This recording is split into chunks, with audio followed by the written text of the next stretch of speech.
Hi everyone, let's talk a little bit about when to plant our Satsuma trees. So we're standing here now in the middle of October next to a beautiful Satsuma tree.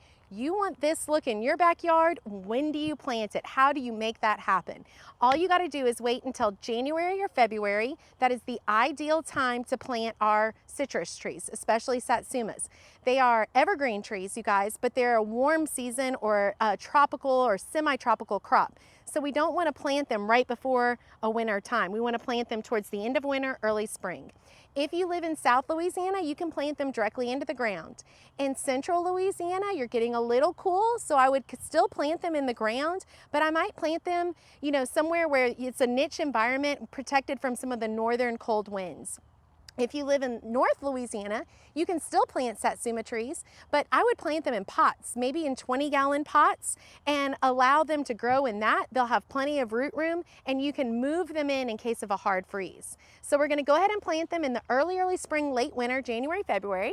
And then when we plant them at that same time, we're gonna apply some triple 13, which is 13% nitrogen, phosphorus, and potassium around the drip line of the tree. So where the tree branches meet the soil is where you would apply that fertilizer.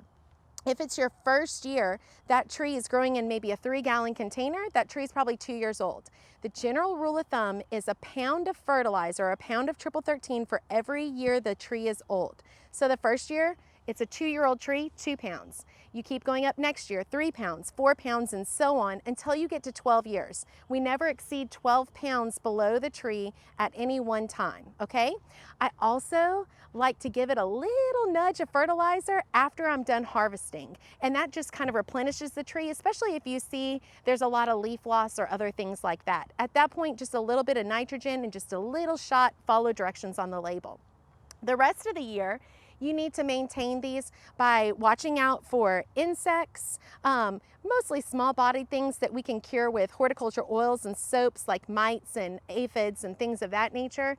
And then we want to maintain the shape of the tree. So ideally in fruit production, you need a lot of light coming into the interior of the tree. So as your fruit tree is growing, you don't want to have it growing with one strong branch upwards with many lateral branches off.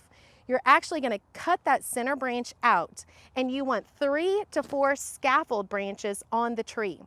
Those scaffold branches, think of it as like a vase, right, or a bowl. You want all that light penetrating through the tree, making fruit, okay? The other thing you're going to want to do is you're going to want to clean what we call the skirt, or you're going to want to lift some of the branches that are 3 feet and lower to the ground. So right now, we're not going to prune this tree because we're about to harvest, but after harvest time, again, January, February, I'd come back and clip some of these branches that are coming low so that I can spray under this tree and so I can mow under this tree. Home gardeners, you do not want grass underneath your citrus trees.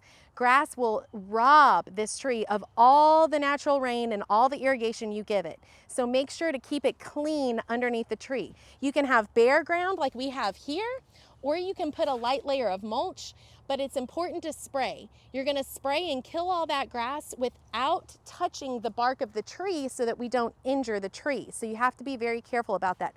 As big and as beautiful and robust as this tree is behind me, it is a terrible competitor with grass. So you've got to keep the grass out from underneath it. Meanwhile, other than that, what pruning techniques we're gonna do is, not now, of course, because we have all this loads on it, but you want someone to stand on the other side of the tree from you, and you always wanna be able to see them. Not their whole body, but just little peekaboos of them, because again, you're allowing light coming through to give you maximum fruit production, and you're allowing airflow. The better airflow we have, you guys, the less insect and disease pressure you will also have. And speaking of airflow, if you are planning on planting more than one tree, then you wanna space them probably 10 to 15 feet apart down the row where you're going to plant them.